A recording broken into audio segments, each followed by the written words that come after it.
A migration problem is plaguing the world. This new year, more than 281 million people remain in immigration camps. And it's just a conservative number. The hungry, the deprived and the exploited are searching for better lives. In their quest, they have fueled a crisis. Immigration systems are overwhelmed globally. Latin America is bursting through into America. The US houses some 52 million illegal migrants. This is the highest in the world. The illegal migrants now account for 15% of the US population, and the number increases every year. More and more migrants cross the border. Last year alone, border agents arrested over 2 million such people. Earlier, the migrants used to be single adults from Mexico looking for a job. Now they come with their families. And not just from Mexico, from as far away as India, Uzbekistan, and Mauritania. The growing influx has spurred a political clash. You see, Republicans are accusing President Joe Biden of failing to police the borders. They are asking for tighter asylum policies. This issue has paralyzed Congress. Aid packages for Ukraine and Israel lie waiting for approval. The situation is equally grim in Europe. Africa is bursting through across the water into the continent. Germany, for instance, is home to 16 million illegal immigrants. The United Kingdom houses some 9 million. For the British government, stopping the boats has become a key political priority.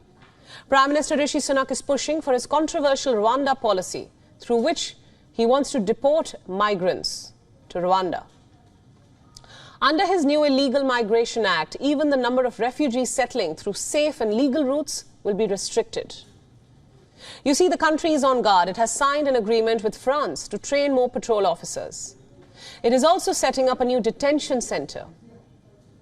In Asia, Afghans driven out by Pakistan are searching for a safe haven.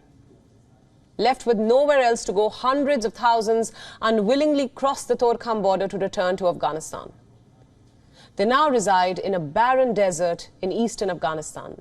Some are lucky enough to live in tents. Others are forced to live out in the open.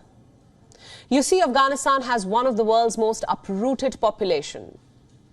Some 6 million Afghans live as refugees in foreign countries. 3.5 million are internally displaced. That's what 40 years of war can do to a country.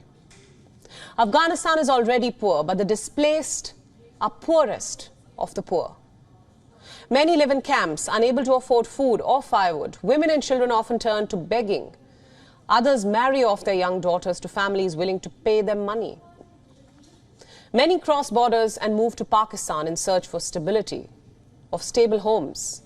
But now they have been expelled from there as well. And not so far away, there's another country where refugees long for a sense of home. I'm talking about Bangladesh. It houses around 1 million Rohingyas. Most of them arrived in 2017, fleeing persecution in Myanmar. Now they live in tightly packed temporary shelters made of bamboo and tarpaulin. Living conditions are far from ideal. Women and children are vulnerable to violence, exploitation and human trafficking. Meanwhile, in West Asia, many are trapped by the fire of war. The conflagration has become a wall that doesn't let them pass. And even if it does, where would these people go?